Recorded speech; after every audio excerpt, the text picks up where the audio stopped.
9-10 వచ్చిన యెహోవా భక్తులారా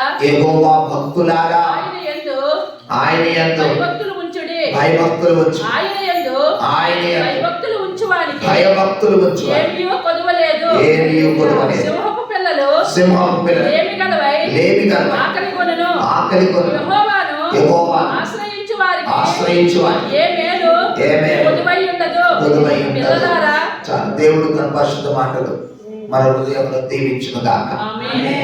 దేవుని యొక్క వాక్యం ద్వారా ఈరోజు యొక్క దైవ ఆరాధనలో యూట్యూబ్ ద్వారా అలాగే ఫేస్బుక్ ద్వారా దేవుని యొక్క మాటలు అందించడానికి దేవుడు తన కృపను అనుగ్రహించారు.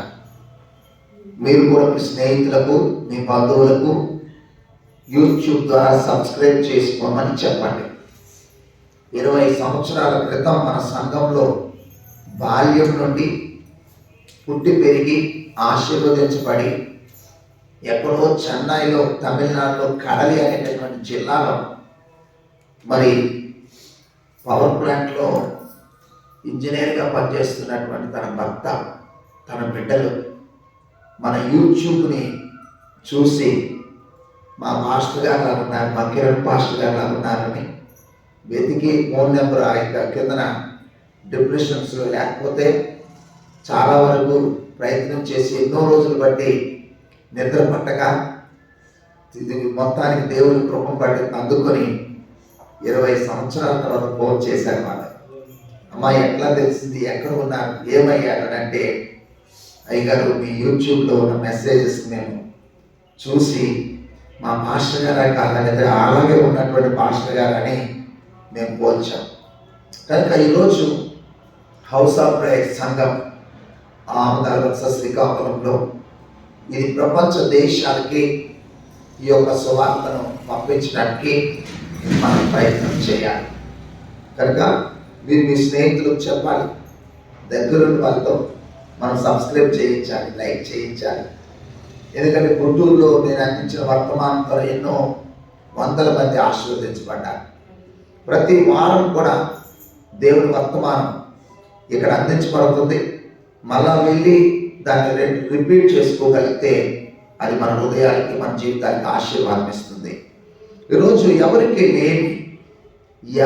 లేమి కలుగదు అనే అంశం గురించి దేవుని ప్రజలతో పరిశుద్ధాత్మ దేవుడు మాట్లాడుతున్నాడు. ఎవరికి లేమి కలుగదు.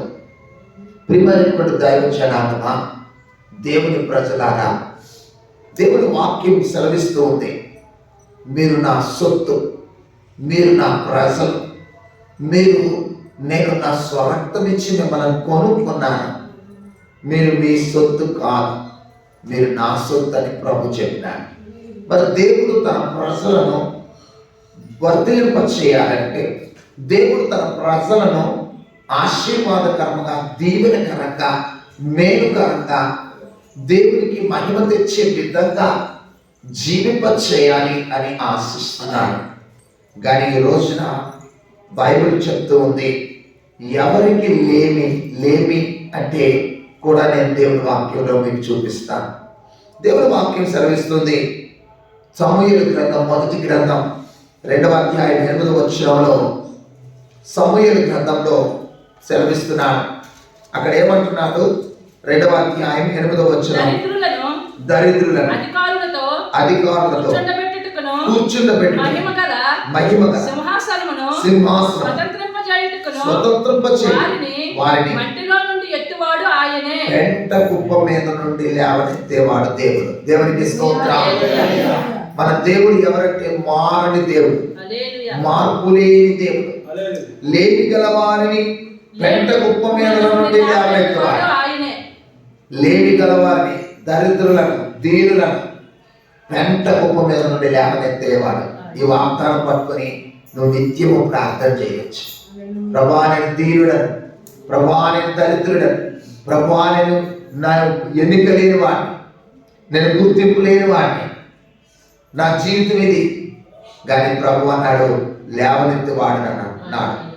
సామెతల గ్రంథం 20వ అధ్యాయం 13వ వచనంలో పరిశుద్ధాత్మ దేవుడు ఏం సెలవిస్తున్నాడు అంటే, సామెతల గ్రంథం 20వ అధ్యాయం 13వ వచనంలో మనం చూస్తే లేమికి భయపడి నిద్రయందు ఆసక్తిని విడువు.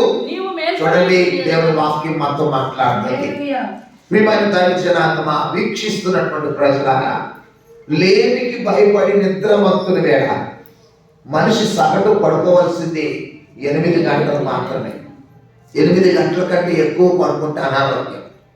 మధ్యాహ్నము 30 నిమిషాలు 40 నిమిషాల కంటే ఎక్కువ పడుకోకూడదు, నిద్రపోకూడదు. ఎక్కువ నిద్రపోతే గుండెకి సంబంధించిన వ్యాధులు వస్తాయని నిపుణులు చెప్తున్నారు. చాలాసార్లు మనము పూర్వ దినాల్లో మనకి ఎలా ఉండేవంటే నాన్న, చక్కగా రాత్రికాలం వచ్చినప్పుడు మనకు ఆ నవారు మంచం, పట్టి మంచాలని ఉండేవి, నులక మంచాలు ఉండేవి, మడత మంచాలు ఉండేవి. అవి రాత్రి వచ్చినప్పుడు నిద్రప్పుడు మనం చక్కగా వేసుకునేవాళ్ళం, పరుచుకునేవాళ్ళం, పండుకునేవాళ్ళం. అది కూడా ఎవరంటే పెద్ద వయసు కలిగిన వాళ్ళు. మిగతా వాళ్ళందరూ కూడా సాపేసుకోవడం, లేకపోతే దుప్పటేసుకోవడం, బొంత వేసుకోవడం, కింద పడుకోవడం.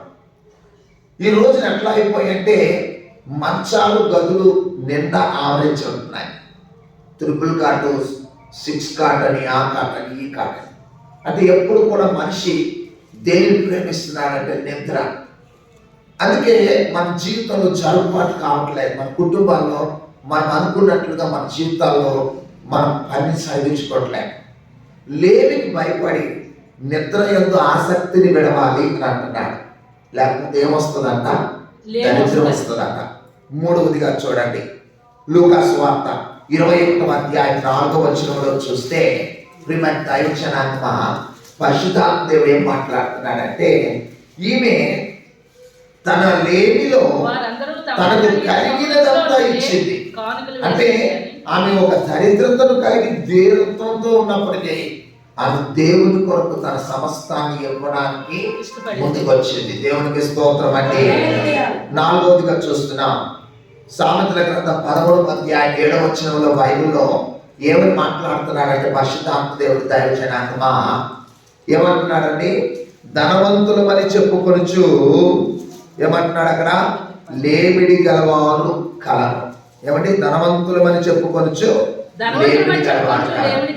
ఏమండి? 4 విషయాలు మీకు చెప్పాను. బైబిల్ ఏం చెప్తుంది? లేమి గలవారిని సైతం, అంటే దరిద్రులను సైతం, పెంట కుప్ప మీద నుండి సైతం లేవనెత్తగలిగిన దేవుడు మనకున్నాడు. దేవుడికి స్తోత్రం అండి. దరిద్రానికి భయపడి, లేమికి భయపడి మనం నిద్రమత్తుని విడిచిపెట్టాలని చెప్తున్నాను.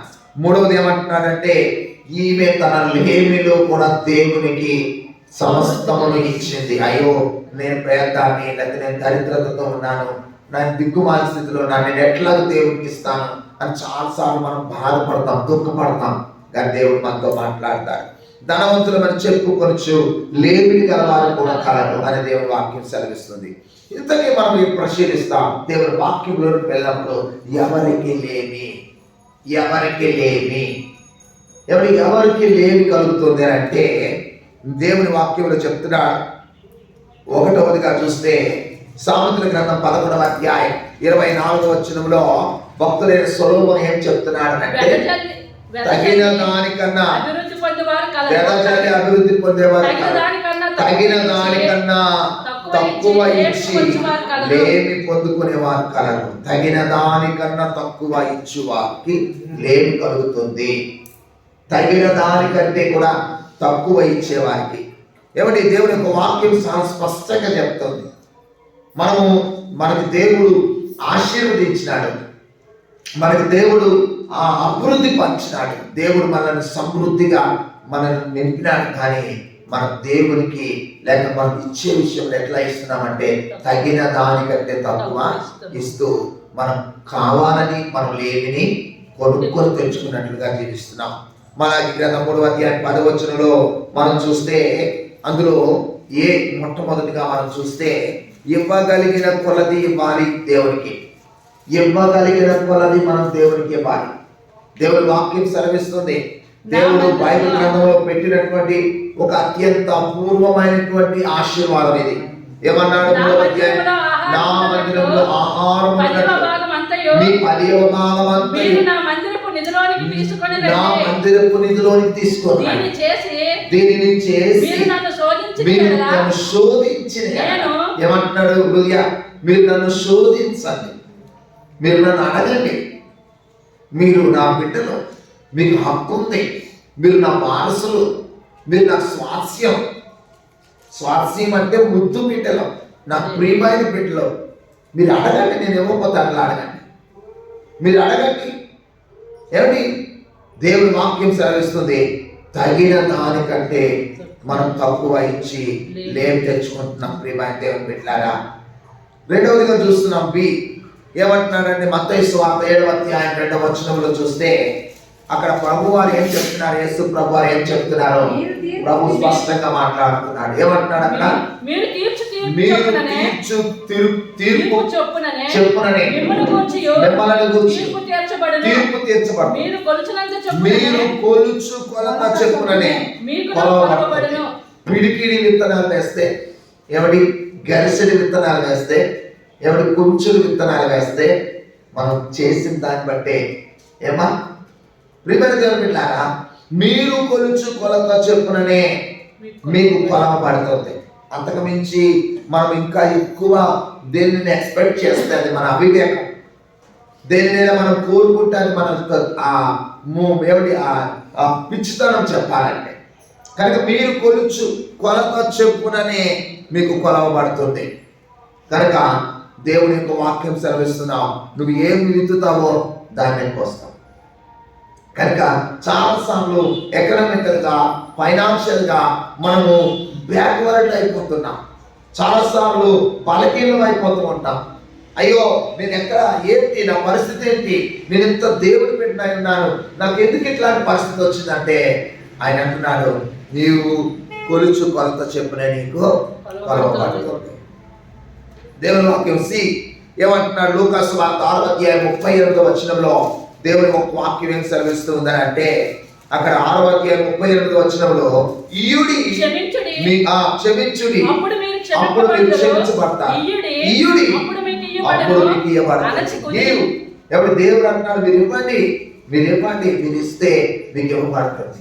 చాలాసార్లు మనం ఇస్తే కరిగిపోతుందేమో, మనం ఇస్తే మనకి ఉండదేమో, మనం ఇస్తే మనకి ఇంకా కొదువైపోతుందేమో అనుకుంటాం. కానీ దేవుడి వాక్యం మర్మం ఏమంటే మీరు ఇచ్చే కొలది మీకు ఇంకా దేవుడు ఇస్తూనే ఉంటాడు. దేవునికి స్తోత్రం.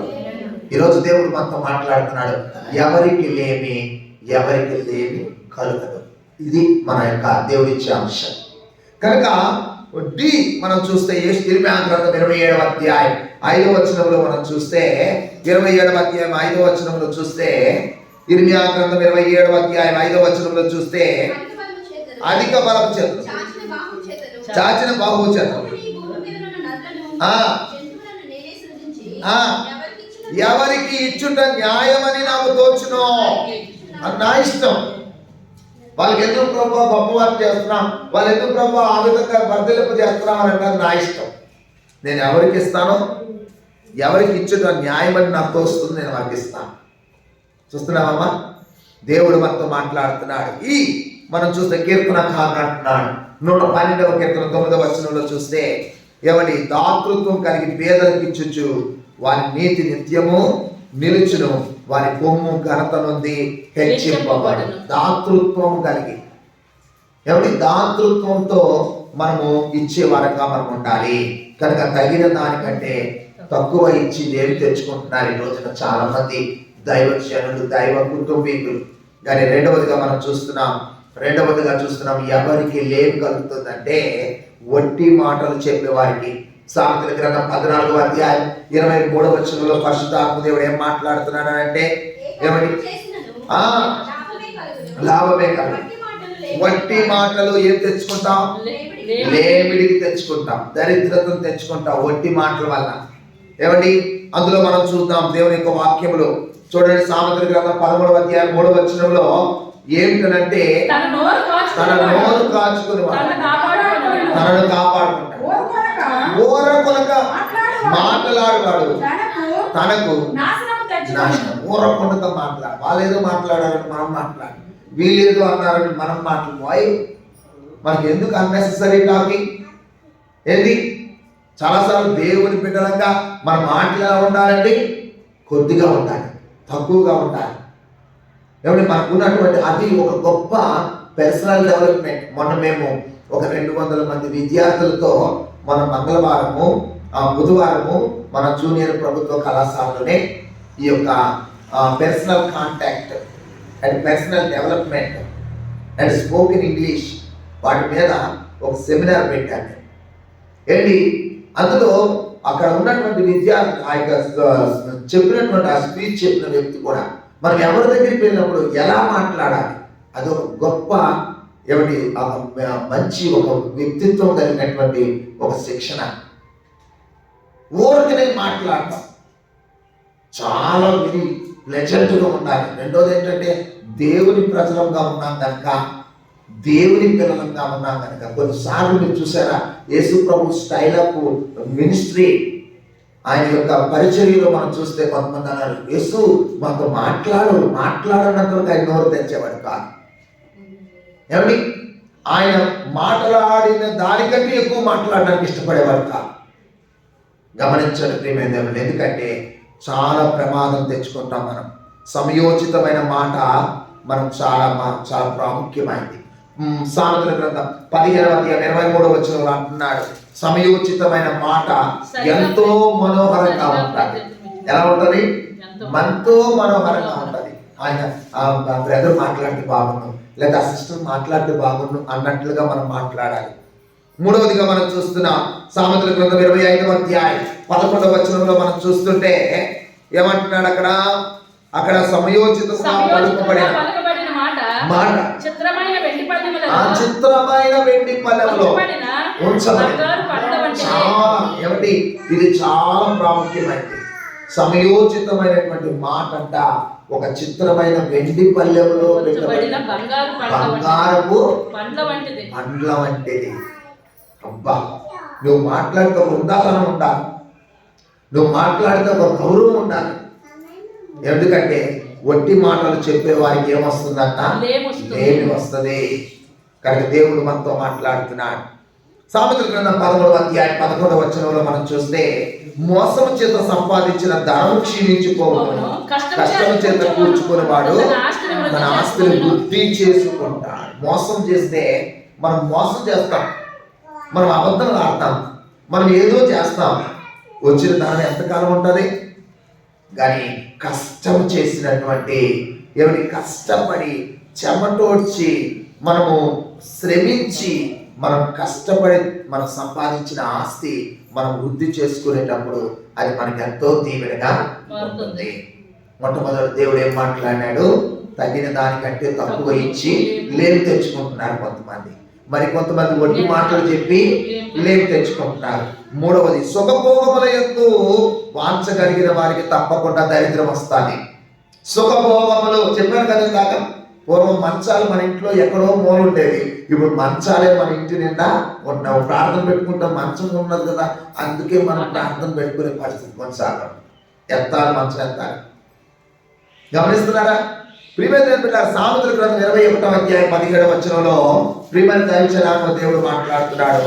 సుఖభోగముల యందు వాంఛ కలిగేవా? సుఖభోగముల యందు వాంఛ. ఈ శరీరము అరవడానికి కానీ చెమట ఎక్కడానికి కానీ కష్టపడడానికి ఇష్టపడదు. పూర్వం సైలాండ్ నుండి కానీ బట్టేరు నుండి కానీ ప్రజలు నడుచుకొని వచ్చి స్కూల్కి వెళ్ళేవారు. ఇప్పుడు సైకిల్ అయిపోయిన తర్వాత ఇప్పుడు కాలేజీకి రాగానే మోటార్ సైకిల్ కొనాలి 2, లేకపోతే అది వెళ్ళను. అంటే మనిషి యొక్క శరీరము అలవడానికి ఇష్టపడటం లేదు. వాళ్ళకి పని చెప్పడానికి కూడా మనం ఇష్టపడాం. అయ్యో వాళ్ళు కష్టపడే బాగా చదువుకొని వస్తున్నారు కదా, వాళ్ళు పని చెప్తే అలిసిపోతారేమో అని. గమనించండి, దేవుడు వాక్యం మనతో మాట్లాడుతున్నారు. తిమోతికి రాసిన పత్రిక 5:6 చూస్తే సుఖభోగముల యందు ప్రవర్తించినది. లేని తెచ్చుకుంటాం, దరిద్రత తెచ్చుకుంటాం. ఎప్పుడు చూసినా వారి యొక్క జీవితంలో కొరతలే కనబడతాయి, లేమే కనబడుతుంది, లోటే కనబడుతుంది. ఏమంటాడు 5:6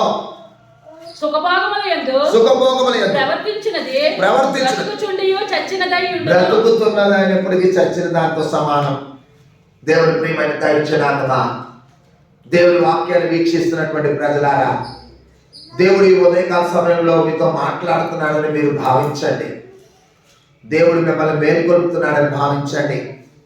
ఏమంటున్నాడు దేవునికి వాక్యం లూకాసు వార్త 16వ అధ్యాయం 19వ వచనంలో అక్కడ మనం చూస్తే ఏం జరుగుతుందమ్మా శారణ అక్కడ 16వ అధ్యాయం 19వ వచనంలో ఒకడుండెను అతడు ఊదారంగు బట్టలు సన్నపు నార వస్త్రములు వేసుకొని ప్రతి దినము బహుగా సుఖపడుతున్నాడు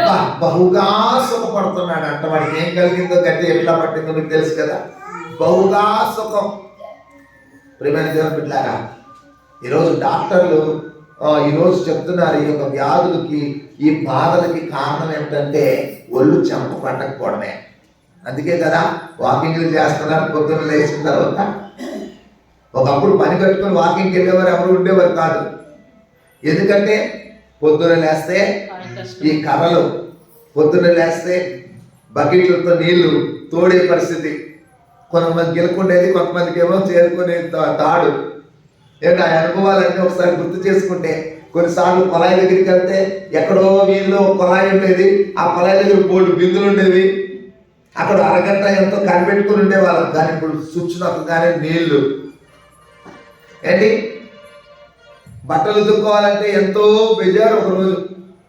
ఏంటి వారానికి ఒక రోజు బట్టలు ఉతకాలంటే ఆ అమ్మ పక్క వంట లేట్ అయిపోయింది. ఎందుకంటే కంప పుల్ల ఏరుకొని తెచ్చుకొని అన్ని కూడబెట్టుకుంటేనే కానీ మనం పొయ్యిలోకి వెళ్ళేది కాదు, కూడబెట్టేది కాదు. పూర్వం ఏంటంటే దాకలు వండుకునే పరిస్థితి కనుక ఈ దాకలు శుభ్రంగా తోముకునే పరిస్థితి. ఏంటో ఈ యొక్క ఏమంటారది ఆ బొగ్గుతో, పొయ్యి బొగ్గుతో. ఇప్పుడు అంత ఫ్యాషన్ వచ్చేసింది, అందుకే జబ్బులు ఎక్కువైపోయినాయి. ఏంటి డబ్బులు ఎక్కువైపోయాయి, ఈ జబ్బులకి డబ్బులు ఎక్కువైపోతున్నాయి, అంత కూడా అయిపోతున్నాయి. అప్పుడు రోగం అంటే తెలియదు. ప్రియమైన దేవుని బిడ్డ, దేవుడు మనతో మాట్లాడుతున్నాడు. సుఖభోగముల యందు మనము దేవుని వాక్యం సెలవిస్తున్నాడు. వాడు సుఖపడ్డాడు, తిరిగి ఎక్కడికి పోయినాడు? అగ్నిగుండానికి పోయినాడు.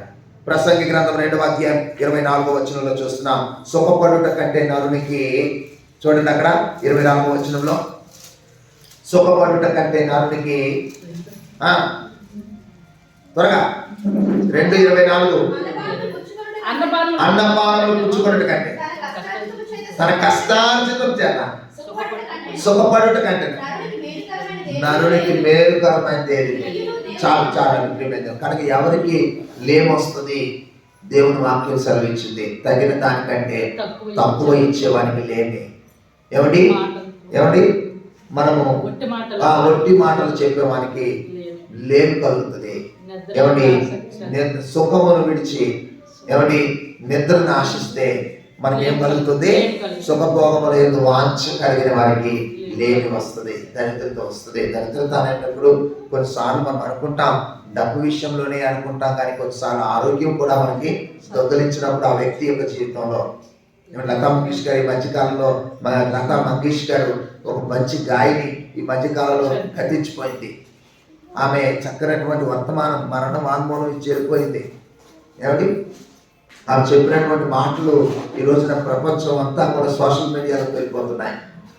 గమనించండి ప్రియమైన దేవుని బిడ్డలారా, దేవుడు మనతో మాట్లాడుతున్నాడు. ఎవరికి లేమి కలగదు అని అంటే దేవుడు వాక్యం అన్నాడు, యెహోవా యందు భయభక్తులు ఉంచువానికి లేమి కలగదు. సింహపు పిల్లలు లేమి గలవై ఉంటాయి, కానీ ఆయన యందు భయభక్తులు గల వారికి ఏ మేలు కొదువై ఉండదు. ఎవరికి లేమి కలగదు అంటే నేను త్వరగా చెప్తాను, యెహోవాని కాపరిగా ఉన్న వారికి లేమి కలగదు. దేవునికి స్తోత్రం.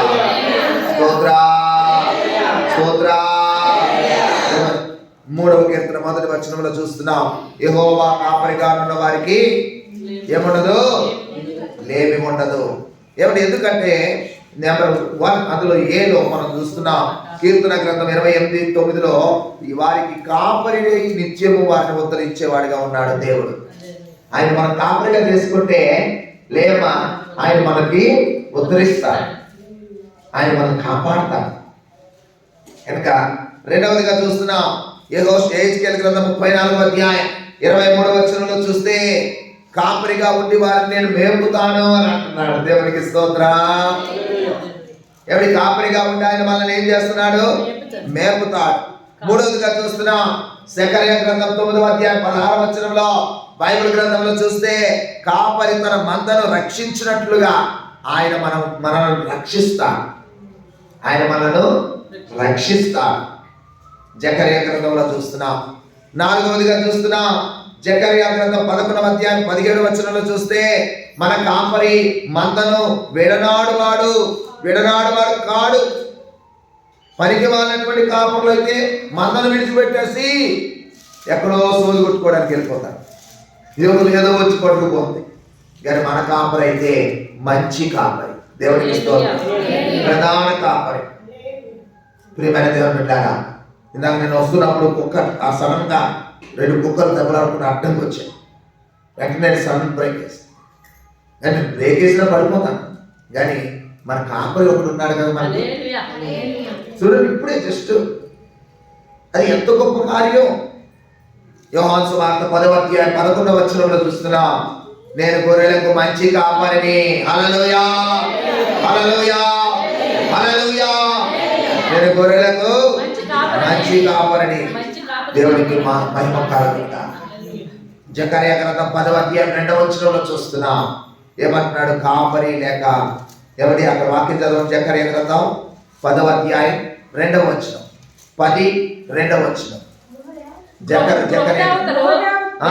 మాటలు పలికిరి, శోధగాండ్రకు నిరర్థకమైన దర్శనములు కలిగినవి, మోసముతో కలలకు భావము చెప్పిరి, మాయగల భావములు చెప్పి ఓదార్చరి.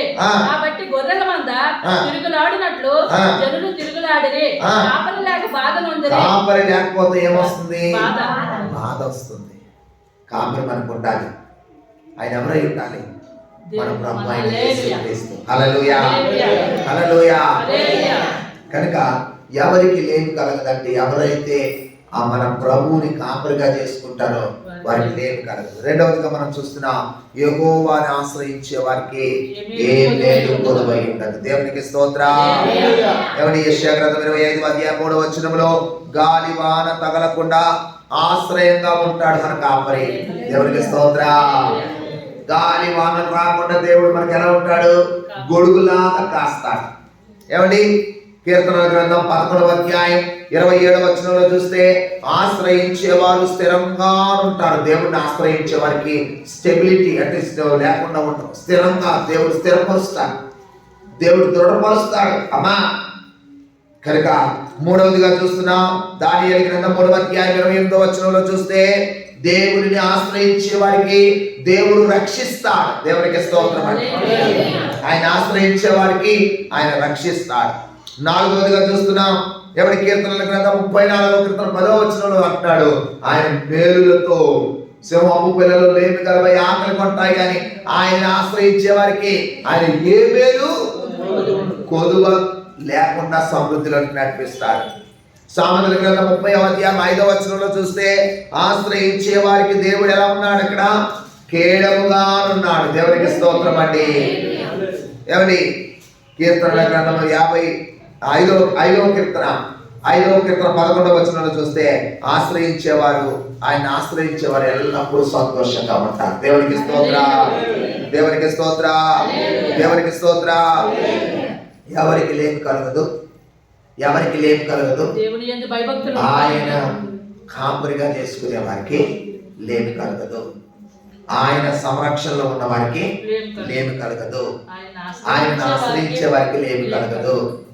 మూడవదిగా చూస్తే ఆయన ఏమంటున్నాడు తెలుసు? సామెతల గ్రంథం 28-27 వచనం నుంచి మీ నోట్తో చదవండి. 28వ అధ్యాయం తీయండి బైబిల్ గ్రంథంలో 27వ వచనం చూడండి. అక్కడ ఏమంటున్నాడు? చాలా స్పష్టంగా తెలియపరుస్తాడు. పేదలకు ఇచ్చే వారికి లేమి కలగదు. ఏమండి?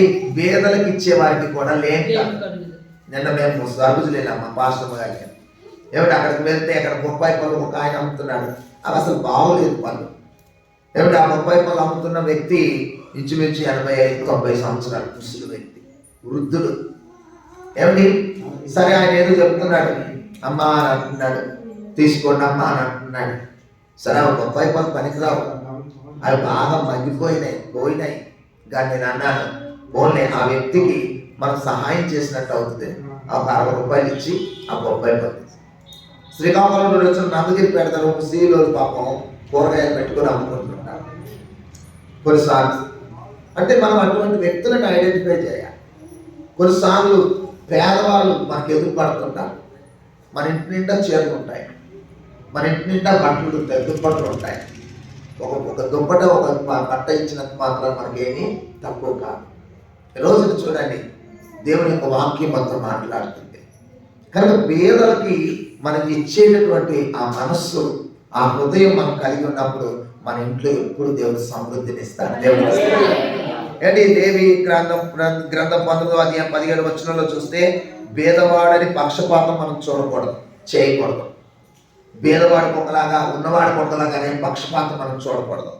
2వ కీర్తనల గ్రంథం 132వ కీర్తన 15 చూస్తే, పేదలను ఆహారంతో తృప్తి పరచదును అని అంటాడు. పేదల కంట దేవుడు ఏం చేస్తాడట? ఆహారంతో తృప్తి పరుస్తాడట. కీర్తనల గ్రంథం 113వ కీర్తన 8వ చూస్తే, పేదలను దేవుడు అంట పైకి లేవనెత్తుతాడట. దేవునికి స్తోత్రం అండి. పేదలైన వారు ధన్యులు అని అంటున్నాడు. సామెతల గ్రంథం 16:21 చూస్తే, దేవుడు వాక్యం ఏం సెలవిస్తుందంటే, పేదలను కటాక్షించేవాడు ధన్యుడు అని సెలవిస్తుంది. దేవునికి స్తోత్రం అండి. దేవుడి కీర్తనలు సామెతల గ్రంథం 19:17 చూస్తే, పేదలను కనికరించేవాడట యెహోవాకి అప్పు ఇచ్చేవాడట. దేవునికి స్తోత్రం అండి. దేవునికి స్తోత్రం అండి. ప్రతి నెలలో మనం పేదల కొరకు కనీసం ఒక 500 రూపాయలు మనం పక్కకు తీసి పెట్టుకోవాలి. ఒక 500 రూపాయలు, 500 రూపీస్ దేవుడు మనకి ఇస్తే, ఒకవేళ 200 రూపీస్ ఇది పేదల కొరకు మనం ప్రత్యేకపరచుకున్నట్లుగా ఉంచాలి. ఎందుకంటే అది వెరీ గ్రేట్ఫుల్ సర్వీస్. ఈ రోజున పేదలను దృష్టించే వారంగా ఉండాలి. ప్రియమైన దేవులారా, కానీ ప్రభుత్వం దృష్టిలో ఇప్పుడు సింహాపురంలో ఎంత మంచి ఇల్లు, ఇంచుమించు ఒక ఇల్లు కట్టుకోవాలంటే 5-5 లక్షలు పడుతుంది ఈ రోజుల్లో. ఆ పేదవాళ్ళు కదా అని ఆ ఇల్లు మరి ప్రభుత్వం మరిస్తే అవి ఏం చేస్తున్నారంటే, ఉన్నవాడికే 2 ఇల్లు, ఉన్నవాడికే 3 ఇల్లు ఇచ్చారు. చివరికి ఆ ఇల్లు ఇప్పుడు అమ్ముకుంటున్నారు. అది ఒక పేదవాడికి, లేమి కలిగిన వాడికి, దరిద్రునికి ఇస్తే అది భాగ్యంగా ఎంచుకుంటారు. ఈ రోజున మనం చూస్తున్నాం, యథార్థంగా పేదలైనటువంటి వారు మనకు కనిపించినప్పుడు వారికి మనం సహాయం చేసేటటువంటి మనస్సు, హృదయం మనం కలిగి ఉండాలి. కనుక ప్రియమైనటువంటి దేవుని బిడ్డలారా, ఈరోజు మనం లేమిని ఎలా తెచ్చుకుంటాం, లేమి లేకుండా, దరిద్రత లేకుండా మనం ఏ విధంగా మనం సమృద్ధివంతంగా మన ఆత్మీయ జీవితాలను మనం పెంపొందించుకుంటామనే విషయాలను పరిశుద్ధాత్మ దేవుడు మనకి తెలియపరిచినాడు. నువ్వు ఎవరైనా కావచ్చు. ఈ రోజున ఈ యొక్క వాక్యం వింటున్నటువంటి నీవు, చూస్తున్నటువంటి నీవు, నీ జీవితంలో లేమికి గల కారణాలను వెతికి వాటి నుండి ప్రభు సహాయంతో విడిచిపెట్టడానికి నువ్వు ఇష్టపడితే, ప్రభు నిన్ను సర్వ సమృద్ధిలోకి నిన్ను నడిపించడానికి ఇష్టపడుతున్నాడు. అలాగనే నీ జీవితంలో సమృద్ధి కావాలి అంటే నీవు యెహోవాని కాపరిగా చేసుకోవడానికి, నువ్వు ఇప్పుడే నీవు నీ యొక్క ప్రభువుని నీ రక్షకునిగా, ప్రభువుగా అంగీకరించడమే కాదు, ఆయన కాపరిగా చేసుకో. ప్రభా, నేను కాదు ప్రభా, నీవే నాకు కాపరివై ఉండవు. నీవు నన్ను నడిపించు, నీవు నన్ను పోషించు, నీవు నాకు కనికరించి ఆయన కృపలో నడిపించడానికి ఇష్టపడితే, అలాగనే ఆయన ఆశ్రయించు. అవసరాలు వచ్చాయని ఎవరు ఫైనాన్స్ వాడి వైపు, ఎవరు ఇంకొక వాడి వైపు, వడ్డీ వ్యాపారం వైపు చూడడం కాదు. నువ్వు దేవుని పెట్టివి, దేవుని పాదాలు పడుకొని ఆయన ఆశ్రయించు. ఆయన నీకు కేడంగా ఉంటాడు, ఆయన నీకు రక్షణ కొడుకుగా ఉంటాడు, ఆయన నీకు సహాయం చేసి నడిపిస్తాడు. మూడవదిగా మనం చూస్తున్నాం, పేదలైన వారిని ప్రేమించడానికి, పేదలైన వారి కొరకు ప్రత్యేకంగా నువ్వు ఒక ప్రణాళిక కలిగి జీవించడానికి ప్రయత్నం చేయి. గమనించండి, దేవుడు అలాంటి కృప పరిశుద్ధాత్మ దేవుడు మనకు అనుగ్రహించినట్లు మోకరించి ప్రార్థన చేయండి.